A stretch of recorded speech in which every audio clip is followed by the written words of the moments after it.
What's up, guys, and welcome back to the channel. We have another fun Switch 2 tech video today, talking about the graphics performance of Switch 2 versus Xbox Series S. It's a hot topic, and understandably so, because there's quite a big actual power discrepancy, physical power discrepancy between the two consoles. But another developer has come out and said that porting PlayStation 5 and Xbox Series X and S games to Switch 2 is quite easy. And this comes from the latest 007 game coming to Switch 2 next year, First Light. I'm very excited for that. Hope you guys are as well. But in regards to the previous comments from Virtuos, who also said that Switch 2 is comparable to the Xbox Series S in terms of its graphics and GPU, we now have Digital Foundry coming in and doubting what they're saying is true, basically. They have their doubts, which is interesting, right? But let's take a look at what they said here, because there's a lot of contradictions going on here, guys, and I had no idea. Wasn't planning on doing this. You would think that when a developer comes out and speaks about a console's performance, that people would agree with them and they wouldn't basically just doubt what they're saying. But here we have Digital Foundry doing just that. So let's take a look and see what they're talking about here. Okay, second news story of the week, and this one was really interesting because typically when a new console comes out, developers are quite tight-lipped about the capabilities of the hardware, and it's especially so when you talk about Nintendo hardware because the concept of performance isn't really core to the proposition of a Nintendo machine. But we had an interview with WCCF Tech this week discussing the Switch 2 with Black Shamrock Studios, a subsidiary of Virtuos.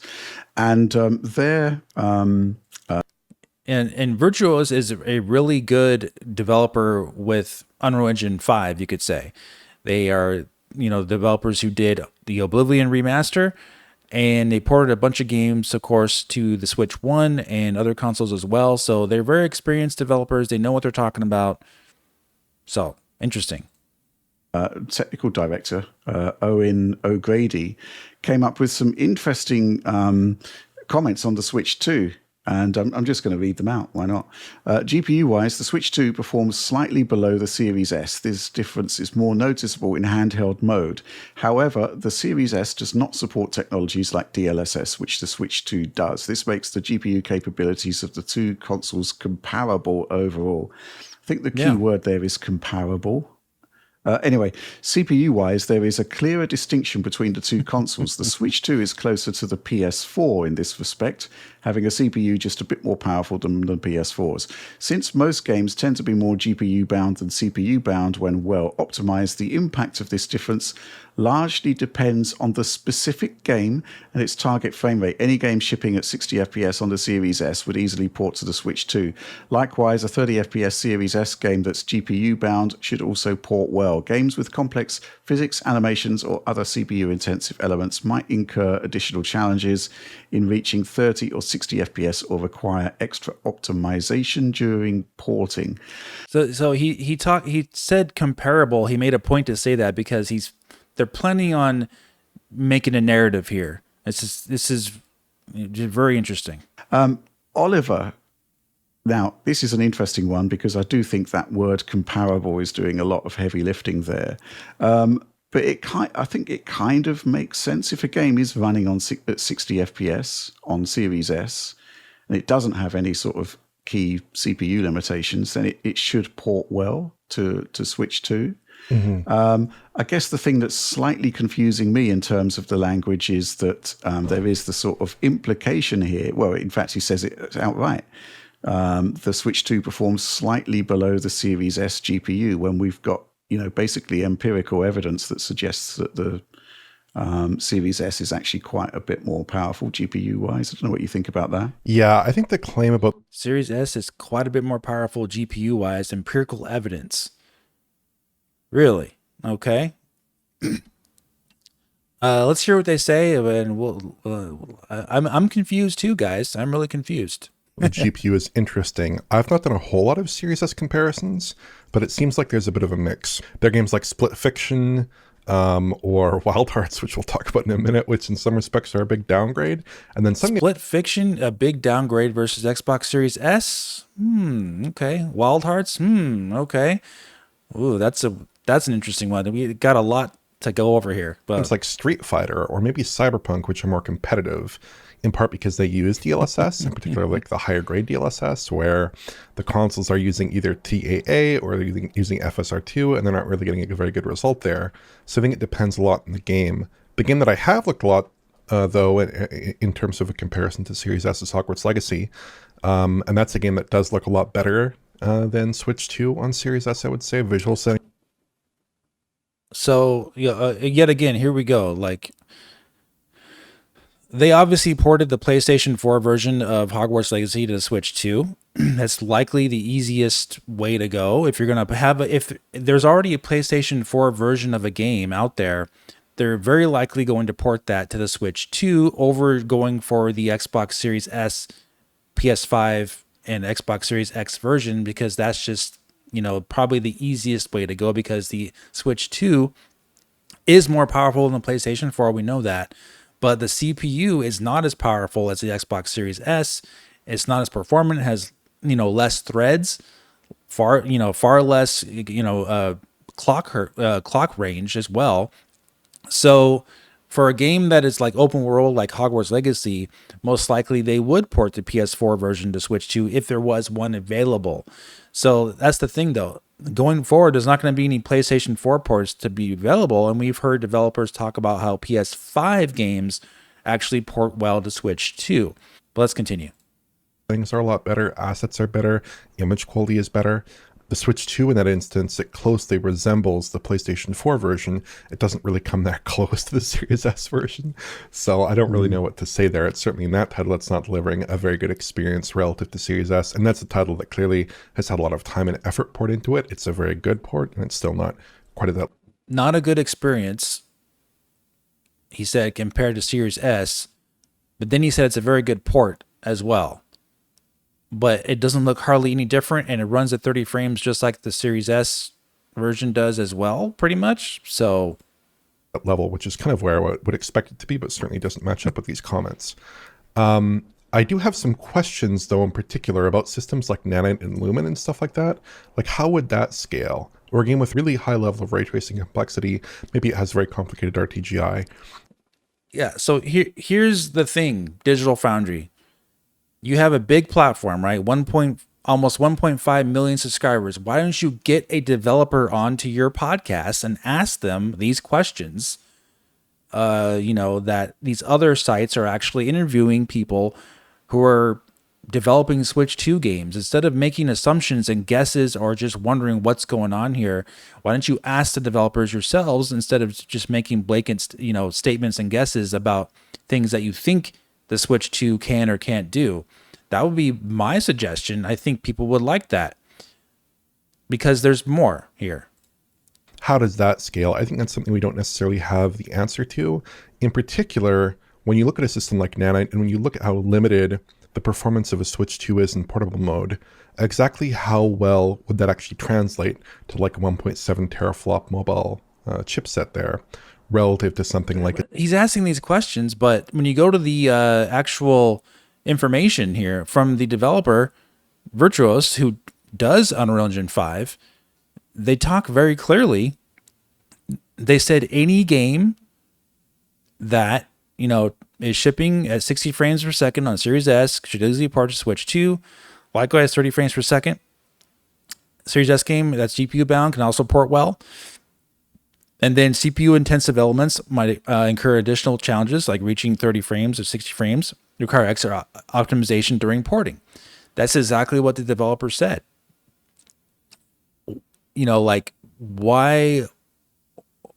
Why are we continuing questioning the developers when they're telling you, and these guys just shipped an extremely CPU bound game with Oblivion Remastered that runs on Unreal Engine 5.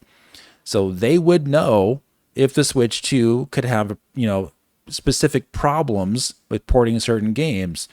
They said it required extra optimization during the porting for more CPU heavy games. So why are we still questioning what the developer is saying here? That's my question.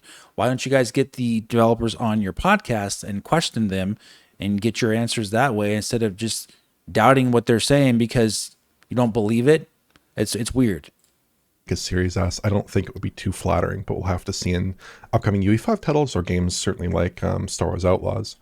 In terms of achieving 30 FPS in Switch 2 when you're achieving 60 FPS in the Series S, on the CPU side of things, I would assume that most games would scale reasonably well, but I would still be concerned about some particularly heavy games on the CPU that we've seen in this generation, like Dragon's Dogma 2, Stalker 2. Yeah, sure.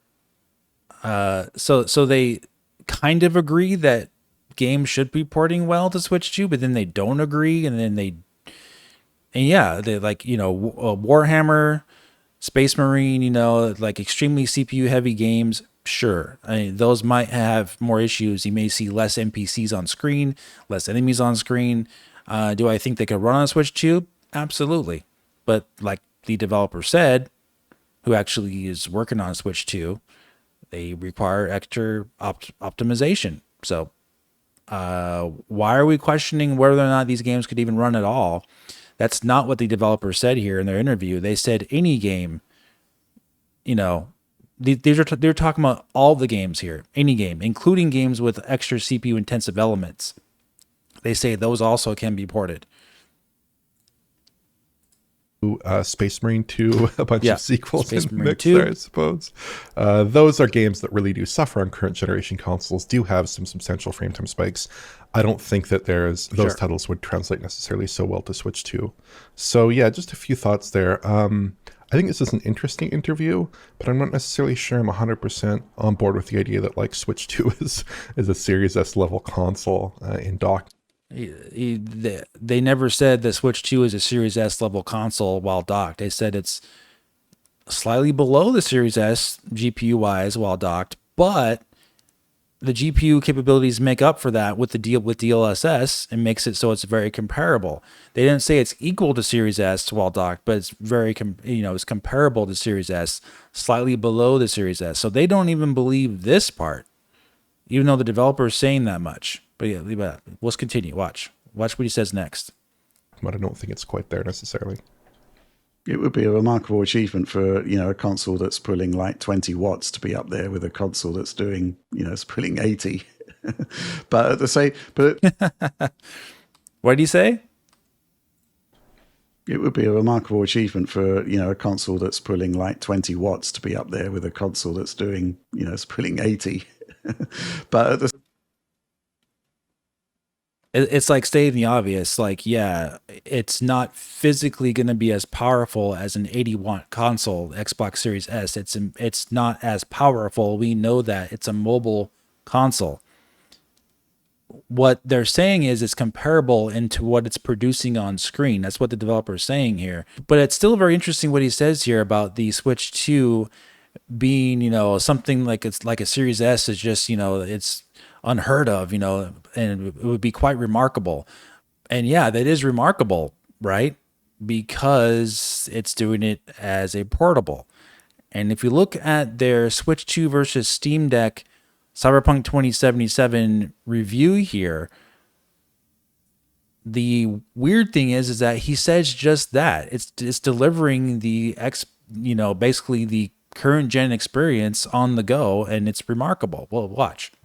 A lot of subjective analysis there, but a hard fact you can take away from this is the efficiency of the Switch 2 being in a world of its own, way ahead of Steam Deck, which in itself is highly efficient compared to a great many Windows handhelds. Switch 2 is delivering handheld Cyberpunk at under 9 watts total.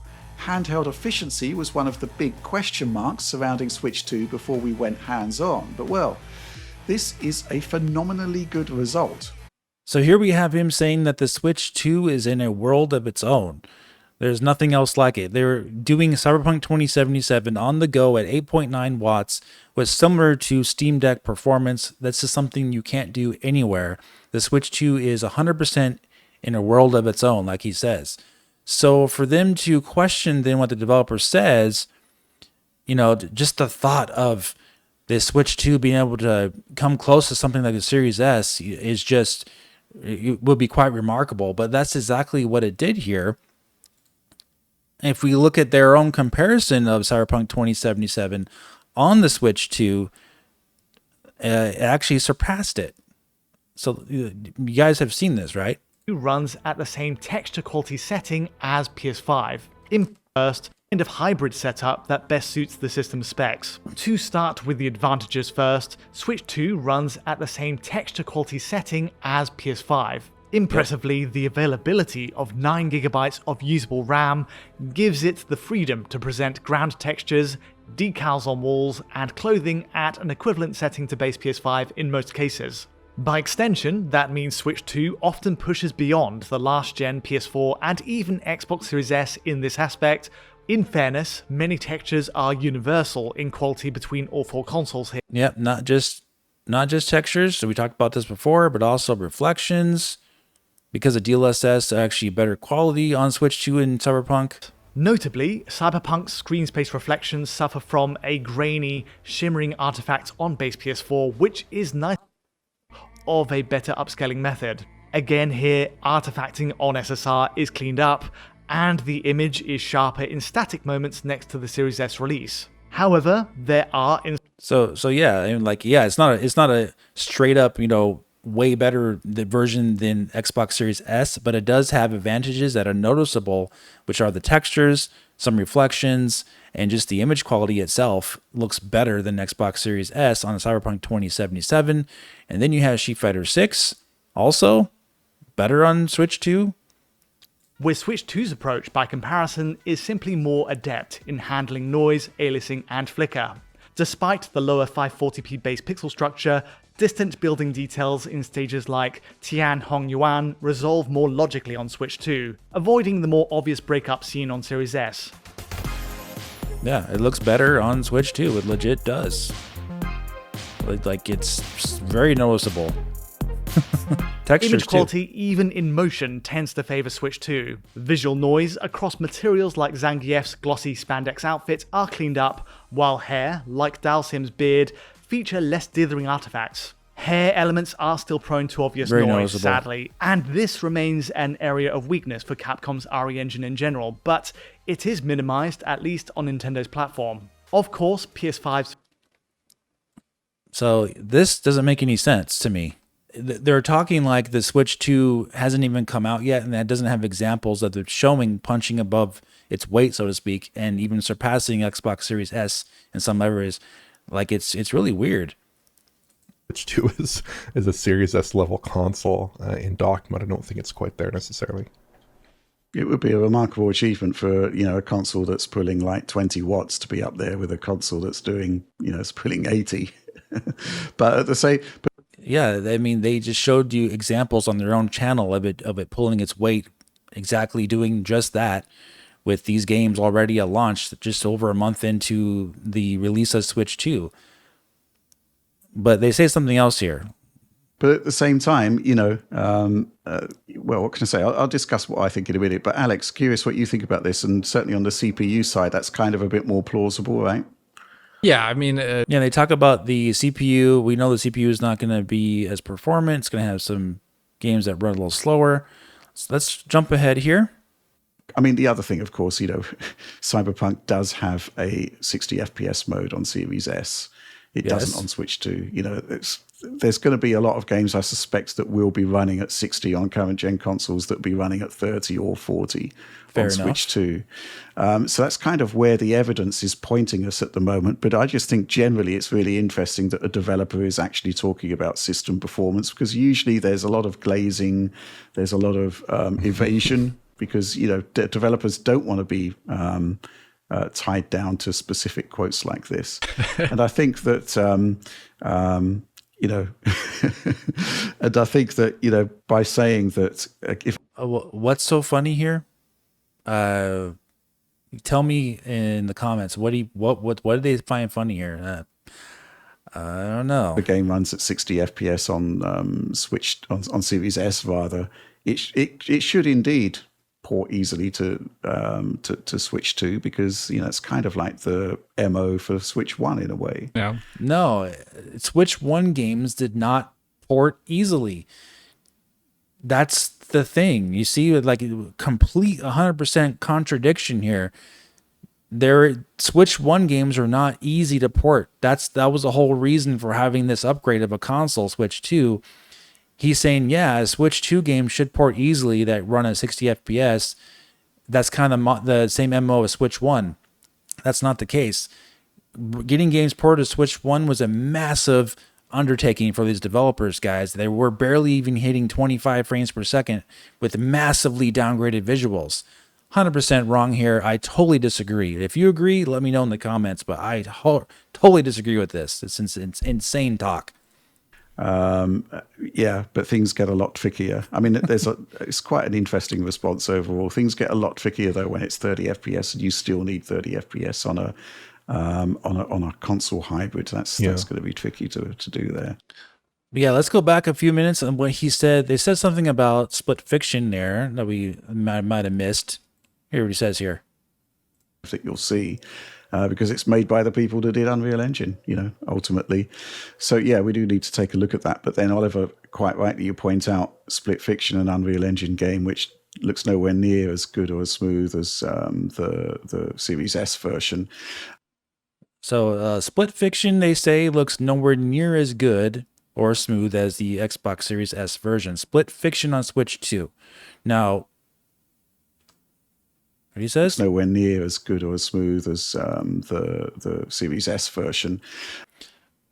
Split Fiction on Switch 2. So here is Split Fiction on Switch 2 versus Steam Deck, PS5, and Xbox Series S. Okay. Don't see much of a difference. I'll leave all these links in the description, of course, these comparisons. Here's another comparison. Switch 2, Xbox Series S. Looks the same. Switch 2, Xbox Series S. Looks basically the same, like the identical graphical settings as the Xbox Series S version are on Switch 2. PS5 has the best, Steam Deck looks the worst, as far as some of these comparisons are concerned. So again, I don't agree that the Switch 2 version looks much worse. It looks the same. Literally looks the same. Switch 2, Xbox Series S as the Xbox Series S version.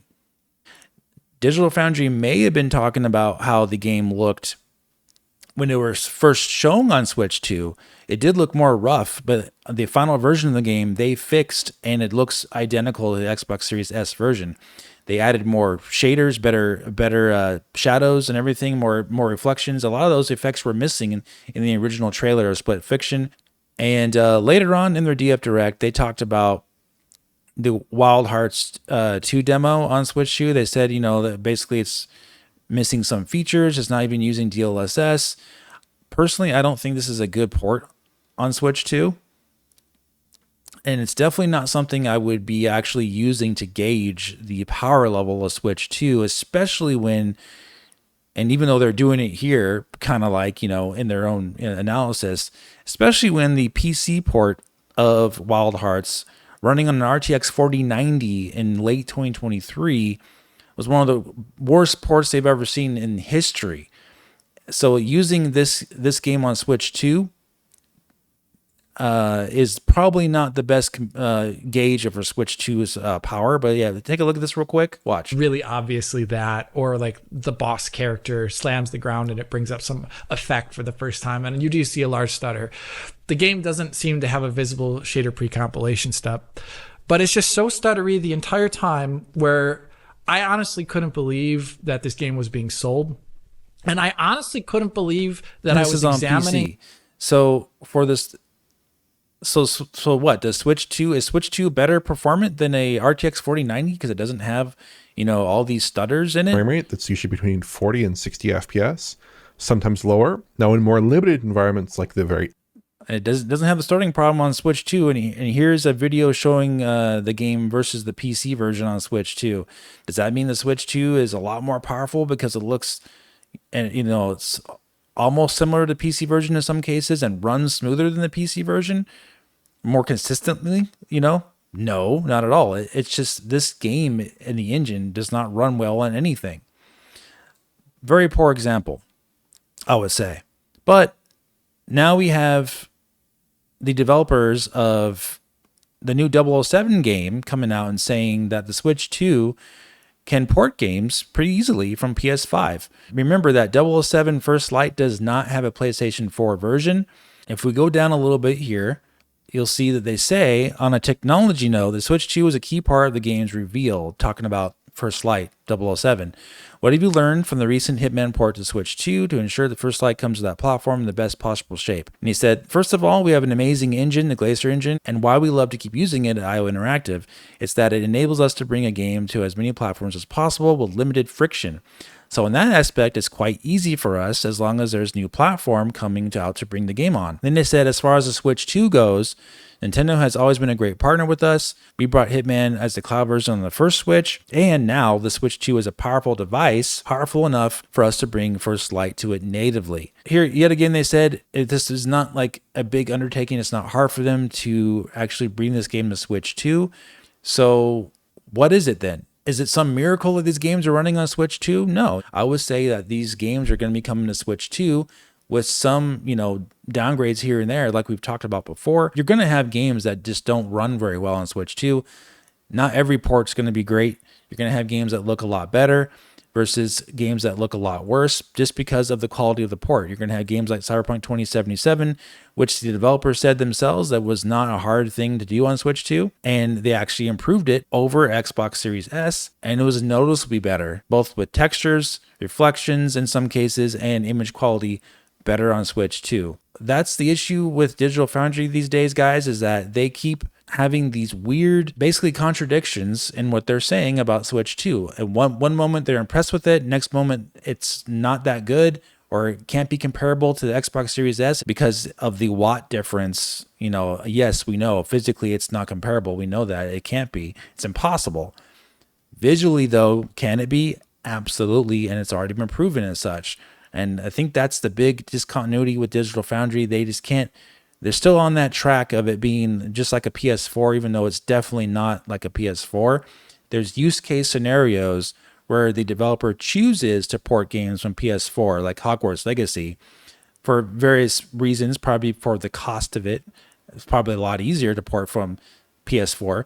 It's also a lot easier to port a game from Switch 1, for example.